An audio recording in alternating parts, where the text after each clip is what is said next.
আসসালামু আলাইকুম সম্মানিত দর্শক, সবাইকে হাটবাজার 24 চ্যানেলের পক্ষ থেকে অভিনন্দন জানাচ্ছি।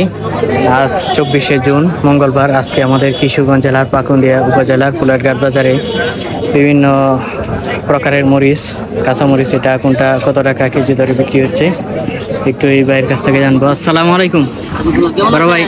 আলহামদুলিল্লাহ ভালো। আপনার কি অবস্থা ভাই? মরিচের বাজারটা কেমন আছে? একটু বাড়ছে নাকি ভাই দর দাম? পাকুন্দিয়ার মরিচ এটা কত ভাই? একের মরিচ এটা আপনার 70 থেকে 80 টাকা কেজি। 70 থেকে 80 টাকা কেজি। হ্যাঁ, এটা 40 থেকে 50 টাকা কেজি। এটা 40 থেকে 50। এটা কোন জায়গা? এটা হলো আপনার উত্তরবঙ্গের। হ্যাঁ, হাইব্রিড। প্রিয় দর্শক, এই জায়গায় দেখতেছেন একটা ভালো জাতের মরিচ, এটা 70 থেকে 80 টাকা কেজি ধরে এই জায়গায় বিক্রি হচ্ছে। আর হাইব্রিড যে মরিচটা আছে, কাঁচা মরিচ, এটা 40-50 টাকা কেজি ধরে এই জায়গায় বিক্রি হচ্ছে। প্রিয় দর্শক, ভিডিওটি ভালো লাগলে অবশ্যই ভিডিওটিতে লাইক দিয়ে দিবেন, নতুন হয়ে থাকলে চ্যানেলটি সাবস্ক্রাইব করে দিবেন। সবাইকে অসংখ্য ধন্যবাদ। আসসালামু আলাইকুম ওয়া রাহমাতুল্লাহি ওয়া বারাকাতুহু।